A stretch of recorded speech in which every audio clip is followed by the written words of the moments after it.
पुणे, सातारा, दौंड, इंदापुरात पावसाचा कहर। ओढ्याला आलेल्या पुरामध्ये दुचाकी आणि चारचाकी वाहून गेली। अनेक ठिकाणी पूरसदृश्य स्थिती। ग्रामीण भागामध्ये जनजीवन विस्कळीत।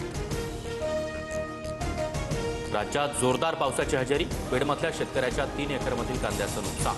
कांदा गोळा करण्यासाठी चिमरोडीची धडपड, तर येवल्यामध्ये मका भिजल्यानं शेतकऱ्याचं नुकसान।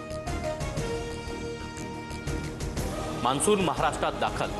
12 दिवस आधीच मान्सूनचं आगमन। यंदा सरासरीपेक्षा जास्त पाऊस पडण्याचा अंदाज। रत्नागिरी, सिंधुदुर्ग, कोल्हापूर, मुंबईसह पुणे, लातूर आणि नागपूरला सतर्कतेचा इशारा। दिल्लीसह परिसरामध्ये रात्रीपासून मुसळधार पाऊस। हवामान खात्याकडून दिल्लीसाठी रेड अलर्ट। दिल्ली विमानतळावरील 100 विमानांच्या फेऱ्या रद्द। पुण्यात पुन्हा हुंडाबळी। पिंपरी चिंचवडमध्ये 50 हजारांसाठी विवाहितेचा छळ। 22 वर्षीय तरुणीची लग्नाच्या 5 महिन्यातच आत्महत्या।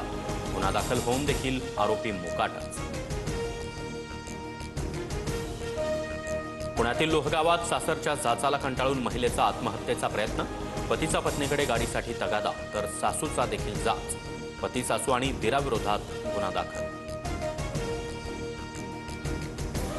संभाजीनगरमध्ये विवाहितेला पेट्रोल टाकून जाळण्याची धमकी। अमरावतीमध्ये विवाहितेच्या पतीसह 4 विरोधात गुन्हा दाखल। 5 लाख हुंडा दिल्यानंतरही सासरच्यांकडून शारीरिक आणि मानसिक छळ।